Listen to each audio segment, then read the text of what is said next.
Good morning प्यारे बच्चों। आज हम आपको क्लास 12th की फिजिक्स का इलेक्ट्रोस्टैटिक चैप्टर से कूलॉम्स लॉ, जो इसका पहला टॉपिक ही है, कूलॉम्स लॉ बहुत इम्पॉर्टेंट भी है। बहुत ही आसान से शब्दों में, आसान से ट्रिक में आपको हम इसको समझाने की कोशिश करेंगे। आपको हमारा कोऑपरेट करना, सहयोग करना है। तो आइए देखते हैं हम लोग इसको। जो कूलॉम्स लॉ है, इसमें आप ये जान लीजिए, हम इसको आपको हिंदी मीडियम और इंग्लिश मीडियम दोनों मीडियम के बच्चों के लिए ये यूजफुल है। तो कूलॉम्स लॉ इन 1785, यानी जो कूलॉम्स लॉ 1785 ईस्वी में, इसको साइंटिस्ट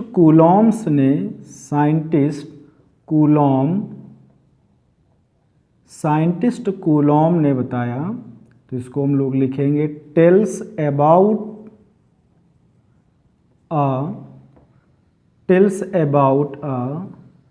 टू चार्जेस, या tells about attraction force, tells about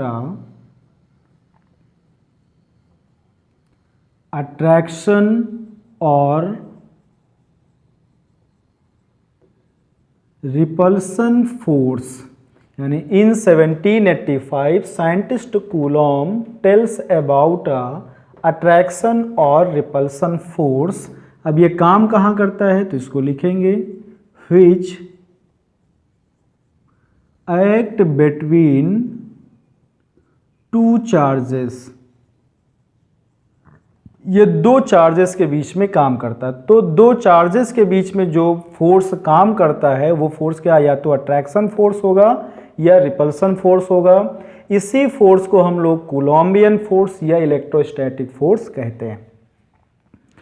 तो जो अट्रैक्शन फोर्स काम करता है, अट्रैक्शन फोर्स कब काम करेगा? अट्रैक्शन फोर्स जो होगा, ये अगर चार्जेस अपोजिट हैं, प्लस माइनस हैं, माइनस प्लस हैं, तो अट्रैक्शन फोर्स होगा। रिपल्सन फोर्स, अब आप जान गए होंगे रिपल्सन फोर्स होगा जब प्लस प्लस हो या माइनस माइनस हो।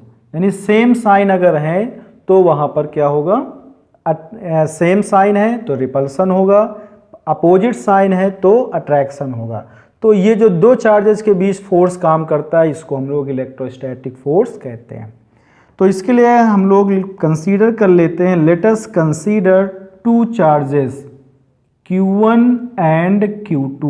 Let us consider two charges Q1 and Q2 and be placed at r distance. इसको r distance पे अगर रख दिया जाए दो चार्जेस, अब ये चार्जेस हैं लेकिन इस पे ये नहीं बताया जा रहा है कि कौन प्लस का है कौन माइनस का। तो इसमें हम लोग इसको अट्रैक्शन और रिपल्सन दोनों फोर्स कहेंगे, यानी F इलेक्ट्रोस्टैटिक इसको बोलेंगे, F इलेक्ट्रोस्टैटिक, इसको F इलेक्ट्रोस्टैटिक कहेंगे। तो अब हम लोग अकॉर्डिंग टू कूलॉम काम कर लेते हैं, लिखेंगे इसको हम लोग अकॉर्डिंग टू कूलॉम।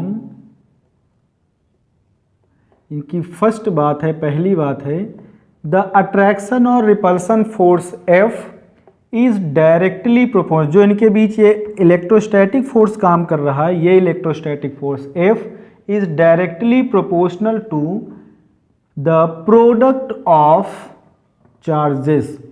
चार्जेस क्या है, Q1 Q2, तो इनके प्रोडक्ट के प्रोपोर्शनल होता है। इसको इक्वेशन फर्स्ट कहेंगे। दूसरी बात इन्होंने बताया, द अट्रैक्शन और repulsion force F is inversely proportional to the square of the distance between them. दोनों चार्जेस के बीच की जो डिस्टेंस है इसका स्क्वायर, तो ये क्या होता है, इलेक्ट्रोस्टैटिक फोर्स के रेसिप्रोकल होता है। दिस बिकम्स इक्वेशन सेकेंड, इसको हम लोग इक्वेशन सेकेंड मान लिए।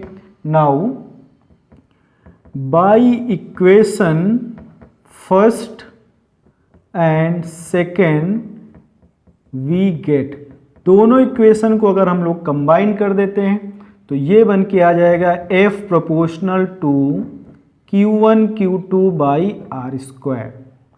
एंड वी नो प्रोपोर्शनल के साइन को अगर रिमूव करेंगे इक्वल आएगा, एंड आल्सो अ कांस्टेंट तो कांस्टेंट c कंसीडर कर लिया हमने, c Q1 Q2 by r square. तो आपका ये एक इलेक्ट्रोस्टैटिक या कूलॉम्बियन फोर्स का फॉर्मूला बन जाता है। इसको हमको इक्वेशन मान लेते हैं, इक्वेशन थर्ड मान लिया। अब ये c जो है, c को हम लोग कूलॉम्बियन कांस्टेंट, कूलॉम कांस्टेंट कहते हैं, और इसकी जो मैथमेटिकल वैल्यू होती है हम उसको लिख देते हैं mathematical c equal 1/4 pi epsilon not होता है। c इक्वल क्या होता है? 1/4 पाई एप्सिलॉन नॉट होता है, इसको याद रखना है। इसको हम लोग पुट कर दें, put in equation third we get, तो हमारा f का नया फॉर्मूला बन जाएगा, f equal 1/4 pi epsilon not Q1 Q2 by r square. ये जो एप्सिलॉन नॉट हम इसको बोल रहे हैं, ये आपके लिए नया सिंबल है, ये एप्सिलॉन नॉट है, ये हम लिख देते हैं इसको वेयर एप्सिलॉन नॉट, ये ऐसे बना एप्सिलॉन नॉट। एप्सिलॉन नॉट है क्या?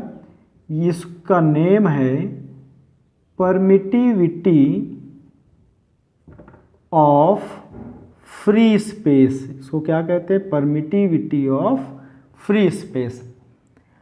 और जब न्यूमेरिकल हम लोग सॉल्व करेंगे तो वहाँ पर c की वैल्यू हम लोग 9.0 इंटू 10⁻9 पुट करेंगे, तो ये हमारा f का नया फॉर्मूला बन के आ जाएगा, f equal 9.0 into 10⁻9 Q1 Q2 by r square. ये एक नया फार्मूला आपके पास बन के आ गया। इस तरह से हमारे पास तीन फार्मूला, एक ये हो जाता है, इसको इक्वेशन 3 कहा, ये इक्वेशन 4 कह दिया, और इसको इक्वेशन 5 कह देते हैं। तो अगर हम लोग कंपेयर करें by equation 4 and 5, on comparing equation 4 and 5, तब हमको क्या मिलेगा? तो वी गेट, यहाँ से हम लोग कह सकते हैं 1/4 pi epsilon not equal 9.0 into 10⁻9 होता है, तो ये भी वैल्यू होती है। तो स्टूडेंट्स, आज हम लोग यहीं तक काम करेंगे, इसके बाद हम लोग नेक्स्ट वीडियो में देखेंगे।